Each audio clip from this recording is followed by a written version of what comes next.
Hello,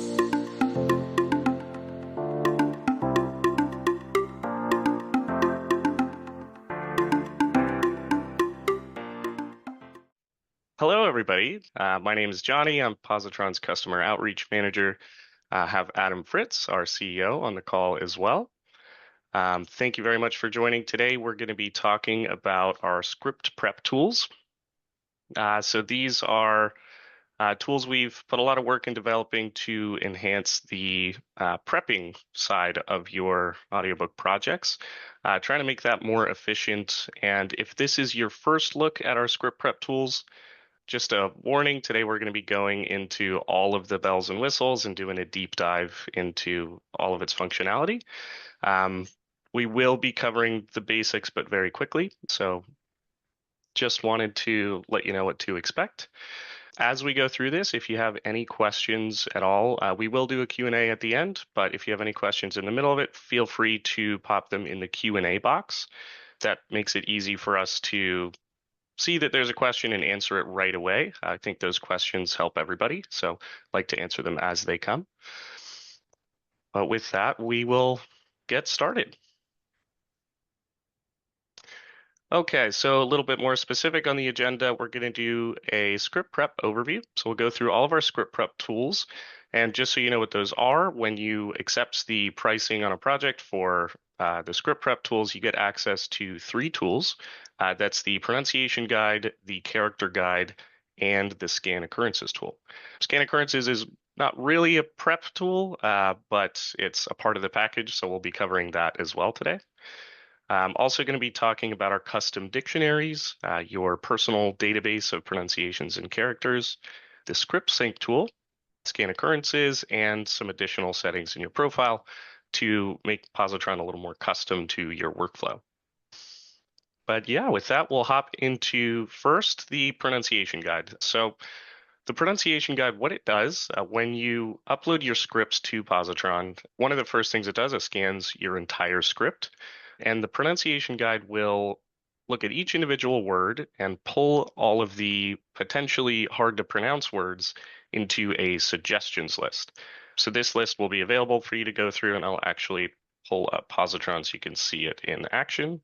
So here's Pozotron. Let's go into a project. And you can do this before you upload any audio. So this will be blank usually, and you'll come to the pronunciation guide. So this is designed to be used before you do your recording, so you're prepared for all of the words that you're going to have to read aloud. So to look at the suggestions list, there's a button right here, and you'll see this list populate on the left-hand side. So this list is made up of different categories. By default, you'll see all of it. But when it's looking at words to add to the list, it's going to look at first capitalized rare words. So these are unique proper nouns. So not Bob or John, but maybe a mythological god or something that is a little bit more unique and is capitalized. Those will all get pulled onto the list.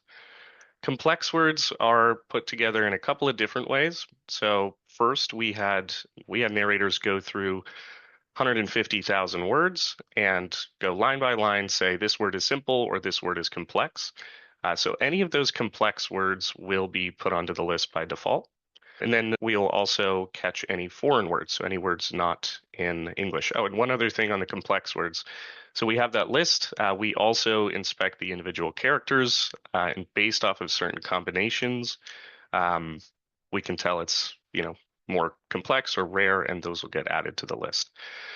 Now, one thing to say is we cast a kind of a wide net. So there's a lot of, we want to make sure we catch every difficult word. We don't want to accidentally miss those. So the net is kind of wide, but you're able to actually customize this list using and this is kind of an advanced feature that I wanted to make sure you're aware of.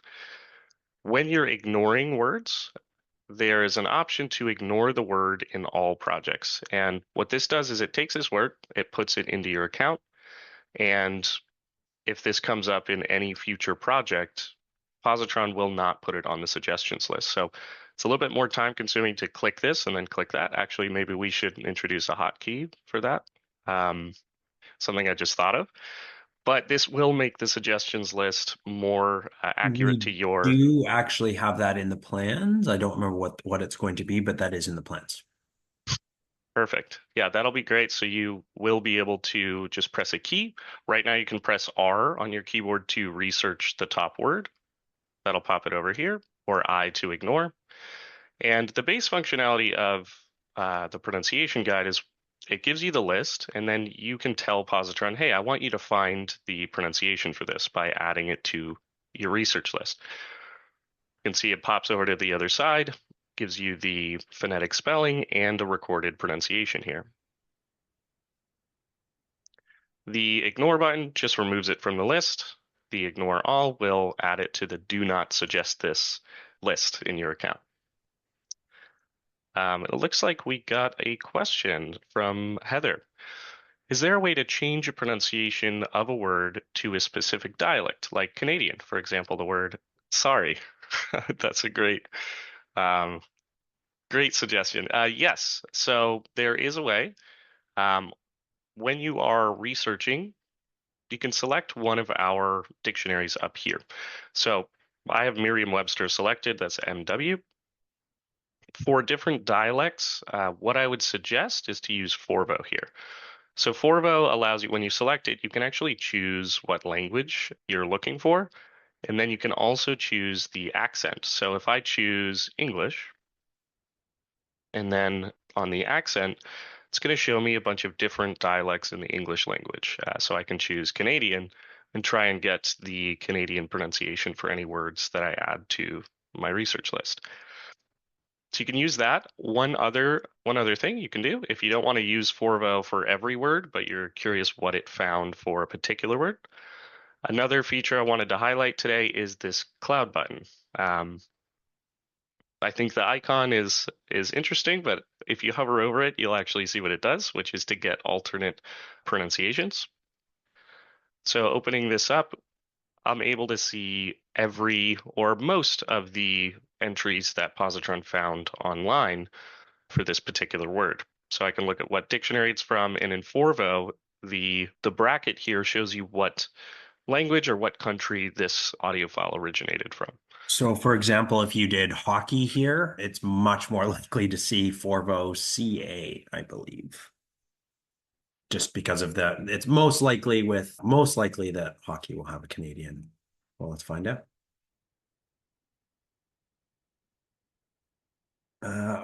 Not vindicated. Interesting. Wow, that is not what I would expect. Interesting. So, but in these words, so this will show you everything, but it is a bit, it's casting, it's again a wide net showing you all of these different pronunciations from all these different countries. It is, if you're looking for a specific one, it's easier to tell it that before it goes and looks for pronunciations by selecting Forvo and then selecting the dialect you're looking for. And Kelly, we can get to manuscripts. We do actually have a webinar that we did last month. So Kelly's question is, if I have a manuscript with pictures all over it, how does Positron handle it? I get warning messages when I import the manuscript. I prefer not to download additional. Well, we can touch on this a little bit later, but there is a webinar where we go over all of that a little bit later. So we'll touch on that a little bit later. Question from Hopper: what is pronounceology? Good question. Pronounceology was a competitor to our pronunciation guide. It was designed by a wonderful man named Adam Werner, and he's wonderful because of who he is, not because we share a first name. And it went under. He didn't want to keep it going for the amount of work it took. So we actually purchased their 100,000 words in their pronunciation guide that they had crowdsourced over time. So there's it's only text, so there's no audio files, but it does have, especially for things like Latin terminology, or scientific terminology, weird historical names. It's a bit random, but there is a very good mix of words in there. Heather, I have a Canadian pronunciation guide I created. I would love to hear that.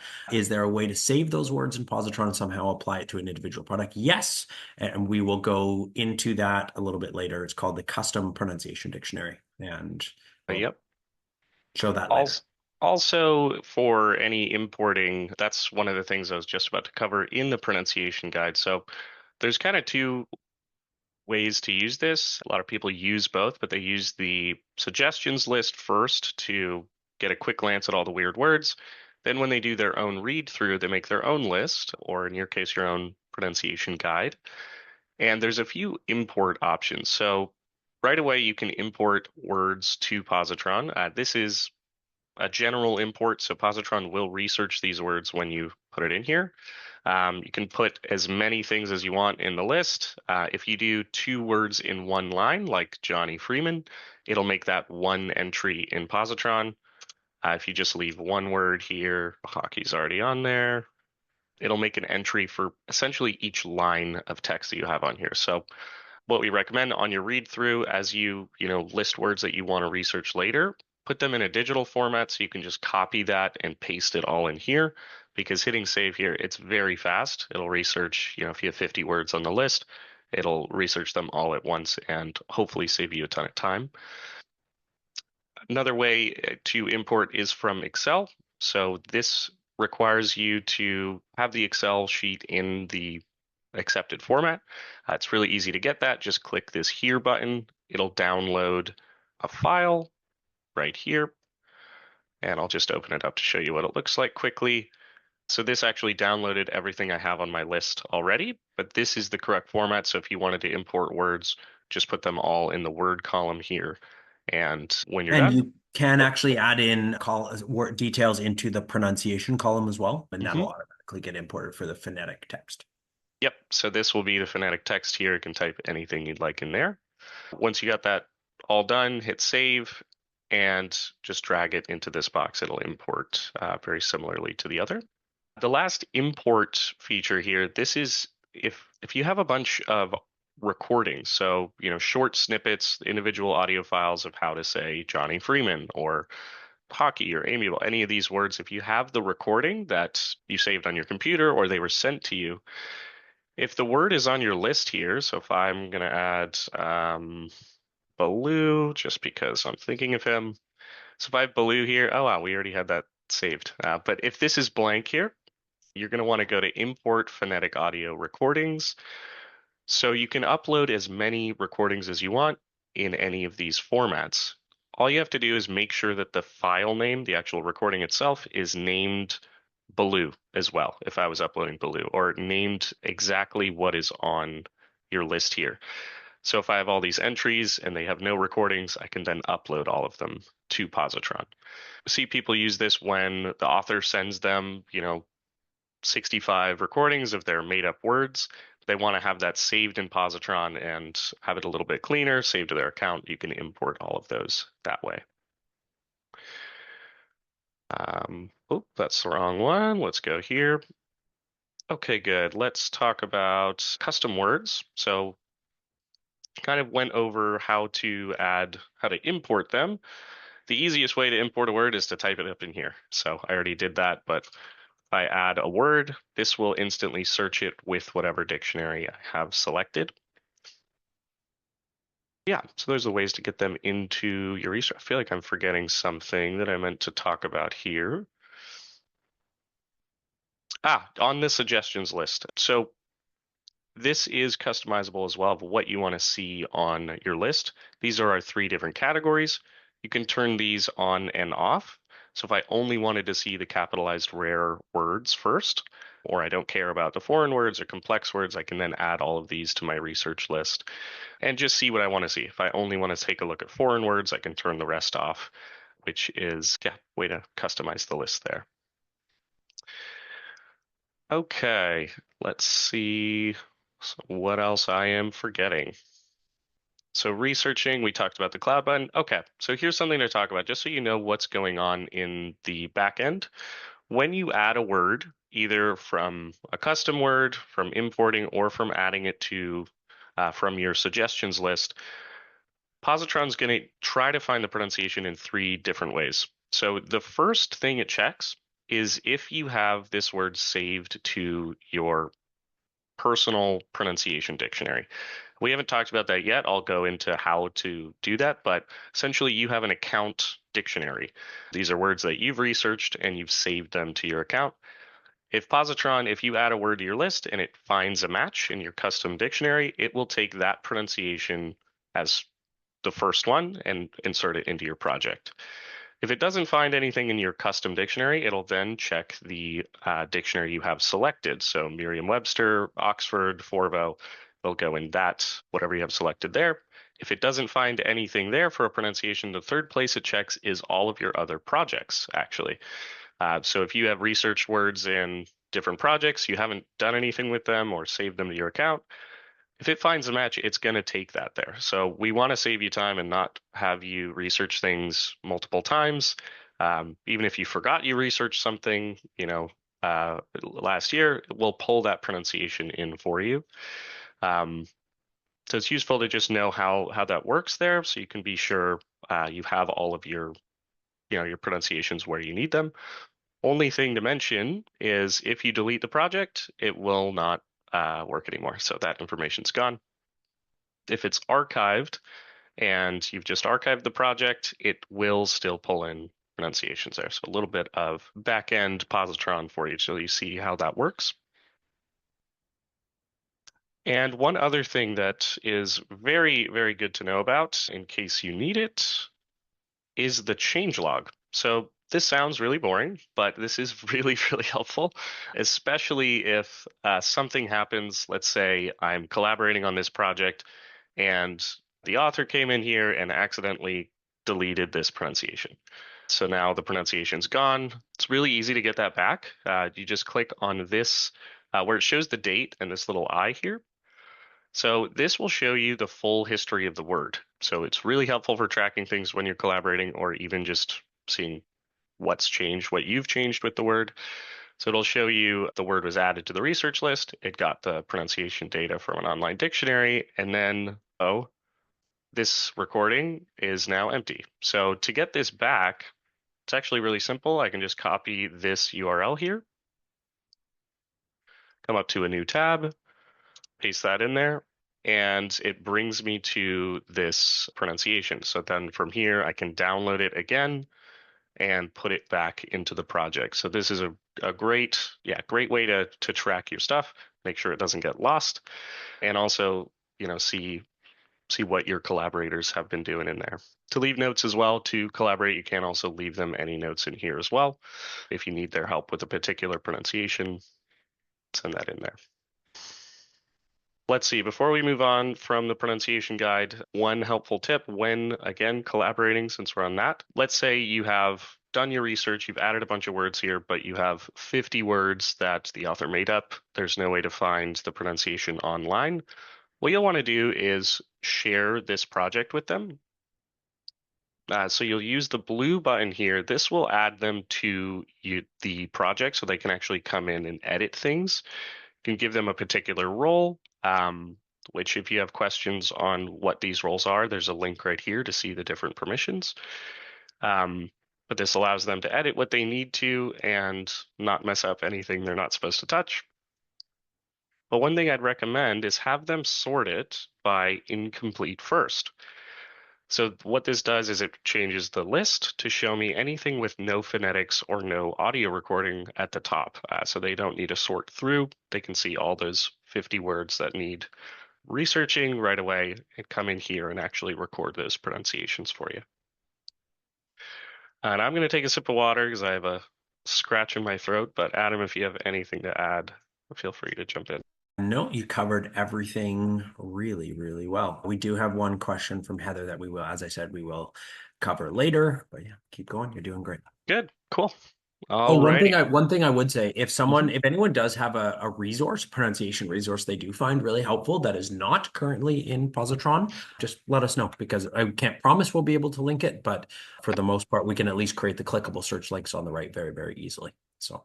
Yep, these are our three favorites here at the end. But if you have any additional ones, we'd love to add the resources here. Yeah, these came from people asking, so don't be shy about asking. All right, last thing to cover actually on prep. Well, this applies to characters as well. One thing that I don't think a lot of our customers know that you can do this, but it's really, really helpful when you have, let's say you've gotten a prep script, you've gotten the first, 15 or something, and you don't have the whole script yet, but you want to do your prep. And then later on, you get the final script. we get the question, do I need to create a new project with the updated script or something like that? And there's actually a way to use this that will keep your existing research safe, but it'll also update the suggestions list with any new words that Pozotron found in the final script. So the workflow to do this, if you're working with a prep script, you'll want to clear the suggestions list entirely. So before you upload your final script, make sure you've cleared this out by adding all the words you want to research and ignoring all the words you don't. Once this is brought down to 0, come back to the proofing page. And oh, I actually need to go into another project where there's no audio. Oh, I might not have one ready actually. Oh, no audio. Perfect. So when there's no audio uploaded, so hopefully there isn't, you'll be able to upload a new manuscript with this button right here. So this would replace the existing script with the new one. It'll process it like it's the first time you uploaded it, except for when you come back to the pronunciation guide, you'll have all of your words here, but the suggestions list, which was at 0, will be now filled with new suggestions that Pozotron found. So you're not repeating any of the old research that you did. So if you have any questions on that, or if you run into that, let us know. But that is a kind of hidden feature that's available at any point. So moving on to the character guide. Actually, it looks like we do have a question. Heather, is there a suggested or optimal font type or document type to avoid turning your text into gibberish? So that's a great question. Yes, and it's funny, we already mentioned this previous webinar, but we just did a webinar on prepping your script for Positron and how to handle troublesome PDFs. So I would suggest taking a look at that. Also, if you ever have that happen, reach out to us. We know why it happens, and we're very happy to help you resolve the gibberish issue. That just comes from OCR issues or ligatures in your PDF. And I am just going to put a link to that webinar because we mentioned it earlier into the chat. Mastering PDF prep, right? Okay, with that, we are a few minutes past. Sorry. I was like, wow, is that me? Okay, I realize I took a long time on the other one, so I'll try to move quickly. We have a lot of tips to go over. So on the character guide, there's a couple of advanced features I wanted to highlight today. The base functionality of the character guide is to provide you a repository of where you can store all the different character data that you need to ensure you can do the voice consistently throughout the whole project or series that you're working on. So you can see on the right-hand side, Watson has a character description and voice notes, also a place for you to record voice samples. Let me pull this up to give you a couple of extra tips. So when researching characters, oh, I'm in the wrong project. The suggestions list will appear on the character guide as well. So this time we're looking for characters, we're looking for names. Adding someone to your character guide, all it really does is give you a spot to fill out that information. So let me add Watson here as an example. So here I can upload a photo, description, voice notes, and record as many voice samples as I want. Now this is somewhat of a new feature. So on recording voice samples, hello, I'm not an actor, so this is a test. You can record that here. You can also leave a note on it. So let's say this is the, calm voice for Watson. I can hit save. That will save this with the note. And if I wanted to create another one, we can have the recording for Watson's angry. So I'll put that in there. And one thing about this is when you save this to your account, you're also going to have all of the different character voices that you've done in every one of your project saved in one place. And these notes that you put in there will let you know, okay, this voice sample is the calm voice for Watson. This is the angry voice. So just something I want to make sure you're aware of. You can record as many samples as you want. You can also upload any audio that you want. So this is a great way to save whatever you're taking for inspiration and attach that to the character. So what you're going for with that voice. Something I don't think people take advantage enough of, but you can upload that. So if you have a clip of something you're going for, save that clip and upload it here. And you can record as many as you want. So don't be worried about limited space for these characters. Um, need a reminder. What are we doing? Okay, character descriptions tool. So this is something we released a few months ago, and our team is continuously working on in the back end.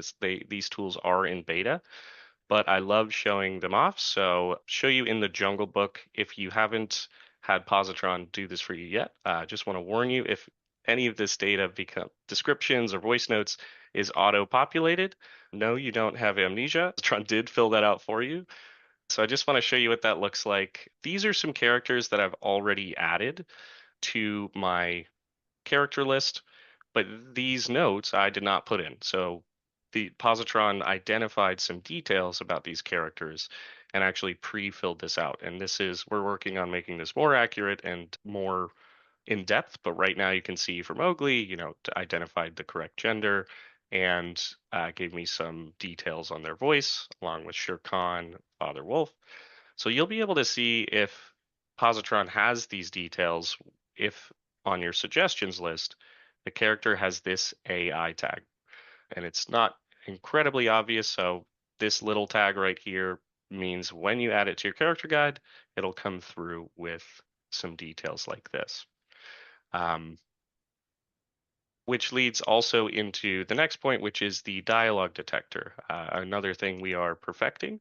But currently, if you click on any of these characters, Positron will try to identify their dialogue. Also, you'll just get 5 instances of where they are in the script. So if you're researching a character, you can get a quick snapshot. And one thing on our roadmap that people have requested is more of these. So that along with more dialogue will be available. We want to make it so when you click on Shere Khan, you see all the instances of him. You can scroll down. You can see all the different dialogue that's been detected. And Positron kind of identifies the tone of the dialogue as well. So we're really trying to speed this process up for you so you can get quick snapshots of who are these characters and what are you supposed to sound like when you're doing this. Quick question from Heather. Is there a way to get Pozotron to keep first and last names together as they appear in the text, or we just use the edit feature? You just use the edit feature, and there's a reason for that. It's very difficult to do first and last names with 100% accuracy because, for example, now I can't think, if Johnny and then there's a last name that is also a noun, for example, or is also an adjective or something like that. Johnny Appleseed or something. Yeah. So it's not perfect. So that's why we do it. Why it happens that way. Yeah, and you'll see a lot of times the name is split into two, like Shere Khan will be Shere Khan, and then they'll also be Shere Khan. So you can edit those. You can also add aliases, which is a feature we're going to talk about right now. So that's And perfect just to answer timing. the next question, correct, the dialogue detector is not currently available, but it is something we're working on. Hmm. Yeah, so to answer your question on aliases, so I'm going to add Sherlock here. And Sherlock, I had saved another foreshadowing of the personal dictionary or custom character guide. I already have him saved in my account, so when I type in Sherlock, it fills this out for me. But Sherlock is most normally referred to as Holmes. So the aliases feature works great, and we are working on changing it to make it a little bit more intuitive. But essentially, what an alias does is it tells Positron when you see Holmes, this also means Sherlock. And when you see Sherlock Holmes, this also means Sherlock. So it correctly gets the count and correctly marks them up in marked up script. So if I wanted to add Holmes here, I can create Holmes as an entry. You'll see it appear, and then I'm going to click here, add Holmes. You can see it actually comes up on the list now. If I add him and I hit save, we can see this is now a Sherlock alias. One thing that will probably be changing soon, but right now, to have this work in the marked up script, which I'll show you next, make sure once it's added as an alias, just take it off the list. Boop.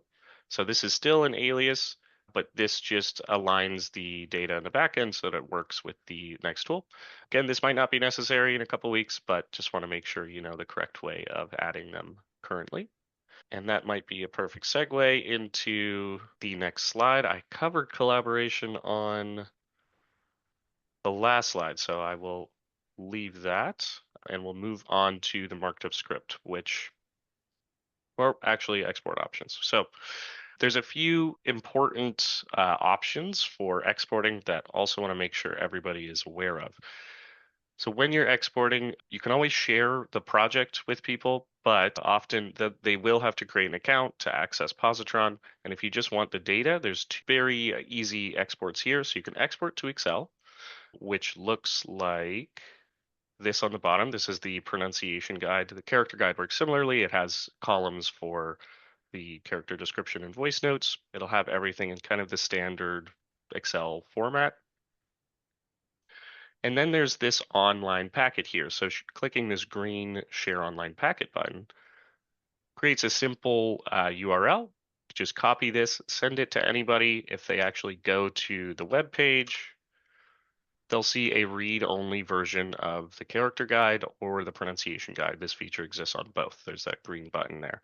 So here they can listen to all of the voice recordings, they can see all the details, but they can't change anything. So you can't edit anything here, but they can get all the information they need. Now, what's a really great feature that I think people don't use enough is the character packet. So this is the same information, but this downloads it. So if I open up this folder, I'll show you. Can you see the folder, Adam? Okay, good. Yes, we can. Okay, good. So you'll see in here, there's a couple of different folders. One, there's an offline HTML. So if I double click this, this will open up an offline version of this. So you can open up anywhere, even if you don't have internet. Secondly, there will be different folders for the photos you uploaded, but also it has all of the audio. So for the pronunciations or the voice samples you recorded, you can download these and save them on your computer as well if you want. It's a really easy way to get clips of all of the audio that you had in Positron named correctly and really easy to then save and have a backup. So if you are a fan of backups, that's a very, very easy way to ensure your data will never get lost. Good. Cool. That's it for exports. Those are the three exports. Now I'll show actually the main export is the marked up script export here. So if I export this script, what it does is it highlights every word on your pronunciation list and on your character guide found in your script with a particular color, yellow for pronunciations, blue for characters.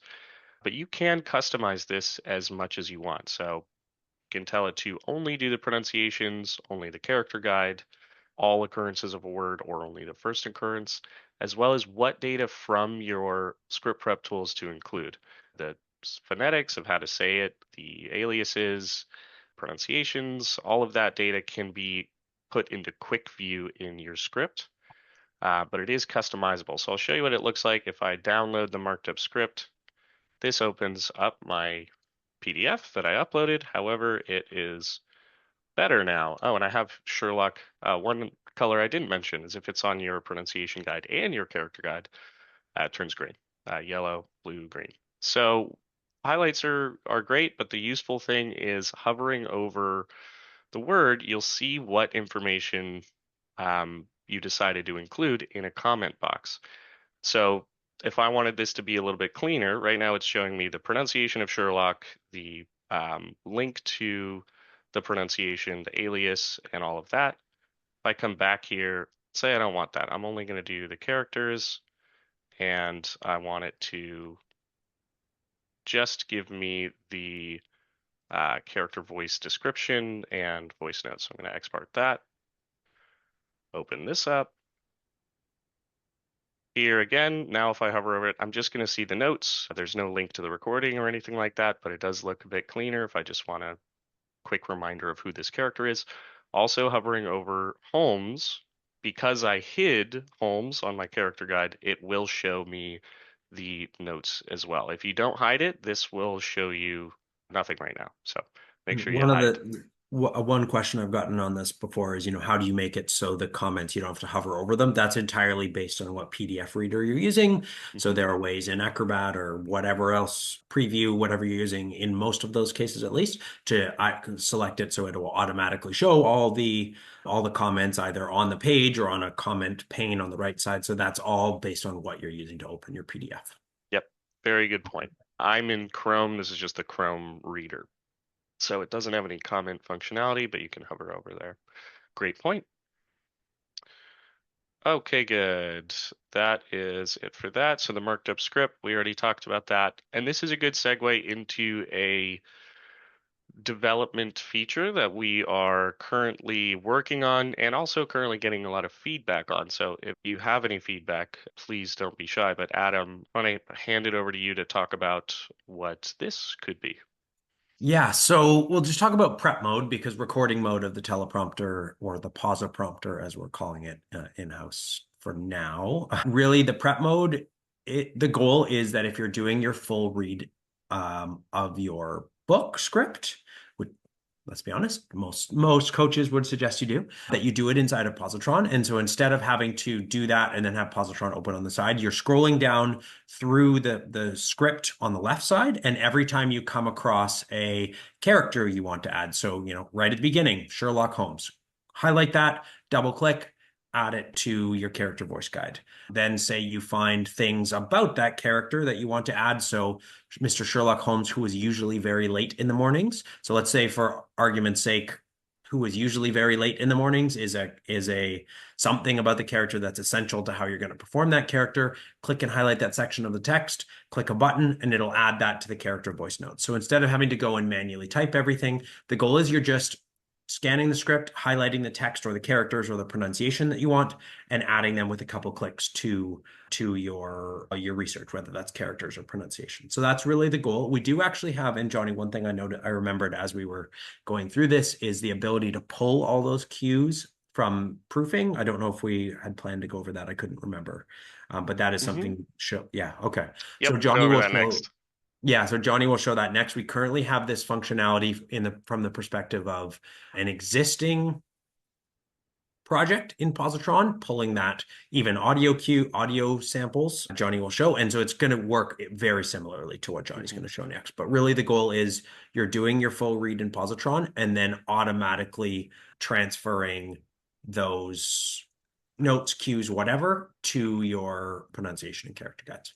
Hmm. And then eventually you'll be able to actually then put that into a teleprompter. So instead of recording off of a script, you're recording off a teleprompter that you can control how fast it scrolls. You can control actually embedding audio files in there. So when you're reading, Sherlock could be highlighted in blue, and then you could click on it and then listen to either the pronunciation of the name Sherlock or the actual character voice, very similar to what we'll show you next with script sync. So Yep, so it'd be kind of combining our marked up scripts, but like you would do that and yeah, combining the prep with the proofing, which we kind of have a similar thing going right now.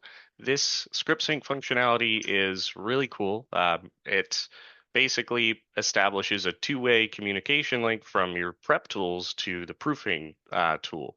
So you can access all that data really, really easily and actually send data back and forth. Um, so after you've done your prep, so I've got some characters on here. I've got some random words on here.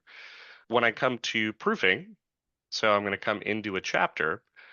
You may have not noticed this, but there's a new window right here. It's called Script Sync, and if you want details on it, click that. But I can actually turn on the pronunciations and characters to see them while I proof. So I have table on there, which is a very simple word, but let's say while I am coming through and proofing this,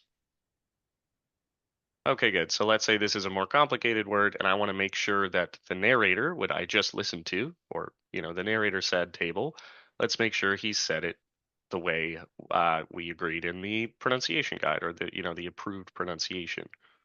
So that's pretty good. He said table and I heard table. So this allows me to quickly check a pronunciation. Really useful again for character names, for made up words, for accented pronunciations if you need to, um, say a word in a particular way.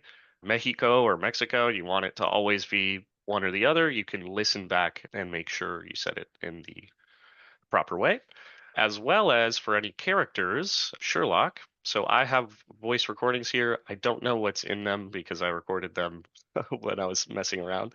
But let's say I wanted to listen to, so this is a line of dialogue from Sherlock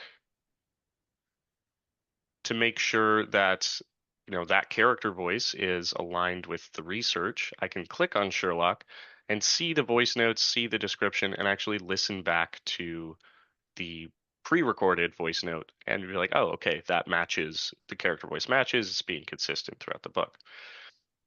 Now that's one way, communication, script prep to proofing. Now the other thing you can do with it is, let's say I'm listening through and I don't have any character. Well, I do have some voice notes for Watson, but let's say I didn't.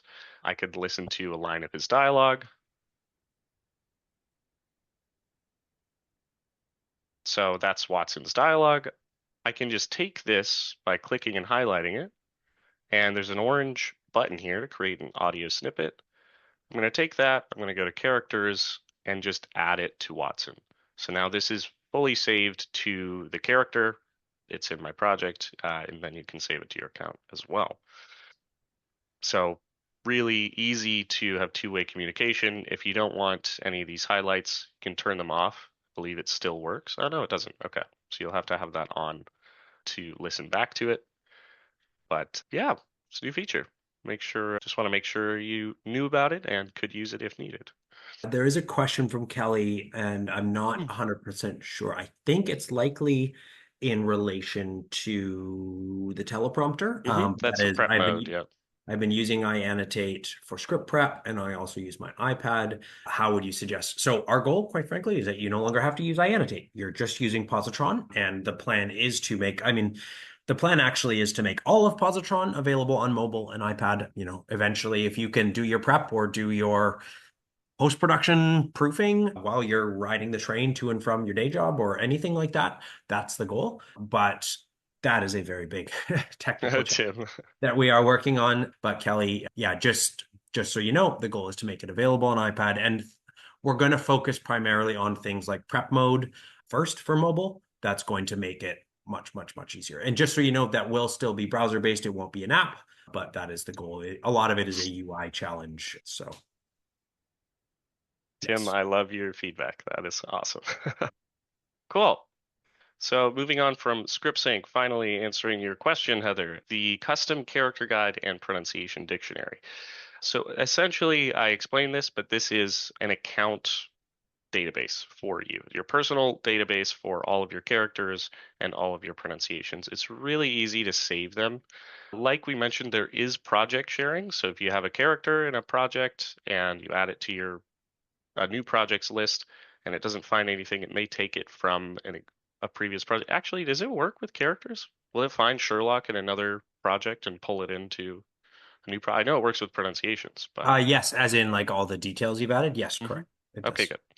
So you can leave it in your projects. It's essentially two ways of storing your information. The important reason for that is from a project in the pronunciation guide or character guide, there's two things I did not talk about, which is the add all characters or transfer all characters. This works for pronunciations as well.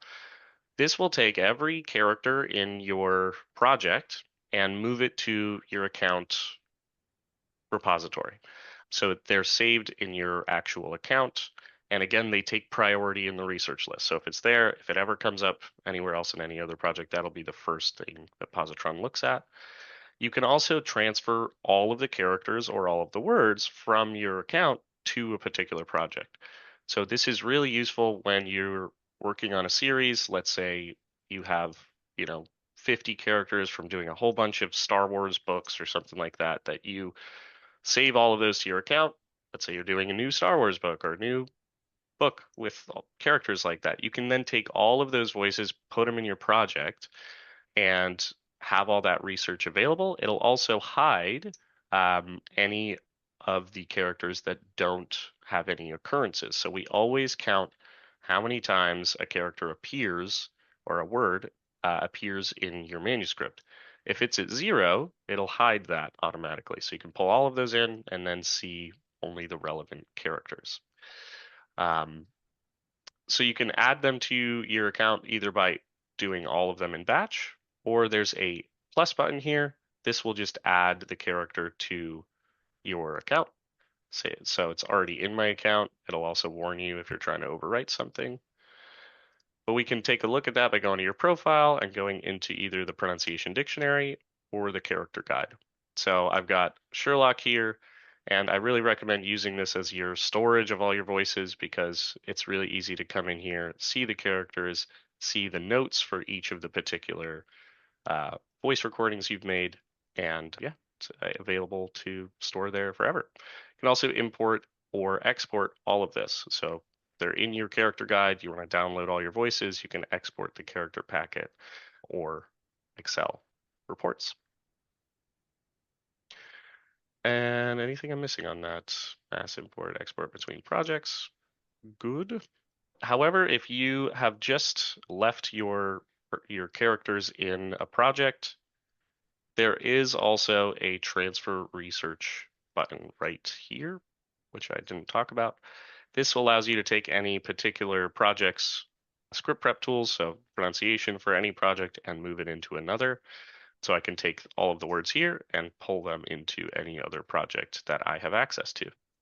And the very last thing I'll mention about that is the hide words with no instances button right here. This eyeball allows you to, if there's no instance, like Johnny Freeman has 0, I'm not in this script, I hit that on and it will ignore all the words that didn't appear. So you do all your research for book 1, you're now working on book 2, pull that all into book 2 and hide the words or characters that don't reappear, but you still have all the research that you worked hard for in the first book that applies to the second book. Yeah, moving kind of quickly. Want to make sure we cover everything, and we're getting close to the end. So thank you all for staying so far. Hopefully, you've learned something helpful. But the last thing I'll talk about, one of the last things, is scan occurrences. So again, I said this isn't a prep tool, but this is a part of the prep package. You'll get access to all of those tools, and this is a really, really useful tool if you need it. Essentially, it allows you to find any spoken word in your audio files. So when you upload audio to a project, you can find any word by typing it into the scan occurrences tool.